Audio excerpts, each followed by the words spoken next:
ప్రతి ఒక్క ప్రజలందరి గుండెల్లో గుడి కట్టుకొని ఉన్నాడు. అలాగే ఆదోని నియోజకవర్గానికి సాయి ప్రసాద్ రెడ్డి అంటే ఆదోని నియోజకవర్గ ప్రజలందరి గుండెల్లో గుడి కట్టుకున్నాడు.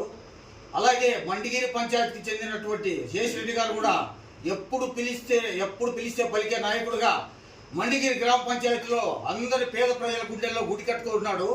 అటువంటి వాళ్ళని విమర్శిస్తే నువ్వు పార్సారథి గారు మీరు హీరో కాలేరు. ఎప్పటికీ నువ్వు జనంలోకి పోయి జనం గుండెల్లో గూడు కట్టుకుంటే అప్పుడు నువ్వు హీరో అవుతావు. కానీ సాయి ప్రసాద్ని విమర్శించాను, తిప్పారెడ్డిని విమర్శించాను, మూర్తిని విమర్శించాను, మనోజ్ రెడ్డిని విమర్శించాను, శేషరెడ్డిని విమర్శించాను. నువ్వు హీరో కాలేవు. నువ్వు హీరో కావాలంటే నువ్వు ఏం చేస్తావో చెప్పాలి ప్రజలకి.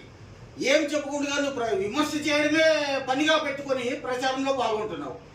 నువ్వు 10 సంవత్సరాలు మీ ఎంపీగా ఓడిపోయినావు. ఒకసారి ఓడిపోయిన తర్వాత మోడీ దగ్గర డైరెక్ట్గా మాట్లాడుతానంటున్నావు. ఏం మాట్లాడతావు? 10 సంవత్సరాల నుంచి మీ అధికారం ఉంది సెంట్రల్ గవర్నమెంట్లో. సూర్యప్రకాష్ రెడ్డి గారు రైల్వే కోచ్ తెచ్చాడు, అది ఆగిపోయింది. దాని గురించి ఏమన్నా పట్టించుకున్నావా? తెచ్చావా? ఏం చేశావు కర్నూలు జిల్లాకి? నువ్వు పార్లమెంట్ అభ్యర్థిగా పోటీ చేసి మీ పార్టీ అధికారంలో ఉంది. అది చేసింది చెప్పబోయా అంటే నువ్వు అది చేస్తావు, 4 కోస్తాను 4 తీస్తాను.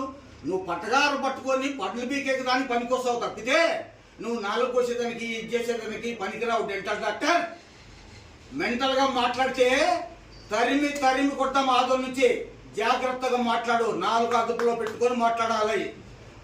ఎప్పుడైనా కానీ డెవలప్మెంట్ గురించి మాట్లాడు, మేము సహకరిస్తాం.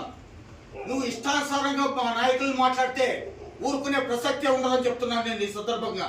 అలాగే మన ముఖ్యమంత్రి గారు మే నెలలో ఎలక్షన్ అయిపోతుంది. సెప్టెంబర్లో సచివాలయ వ్యవస్థ తెచ్చి వాలంటీర్ల వ్యవస్థ తెచ్చి మీ ఇంటికే పెన్షన్, మీ ఇంటి వద్దకే రేషన్, మీ ఇంటి వద్దకే ప్రభుత్వం, మీ ఇంటి దగ్గరకే పథకం తెచ్చిపెట్టినటువంటి గౌరవైన ముఖ్యమంత్రికి ఈ రాష్ట్ర ప్రజలు మొత్తం రుణపడి ఉంటారని ఖచ్చితంగా ఈ ఆదోని నియోజకవర్గం 50,000 మెజార్టీతో సాయి ప్రసాద్ గెలిపించుకుంటామని త్వరబట్టి చెప్తున్నాం.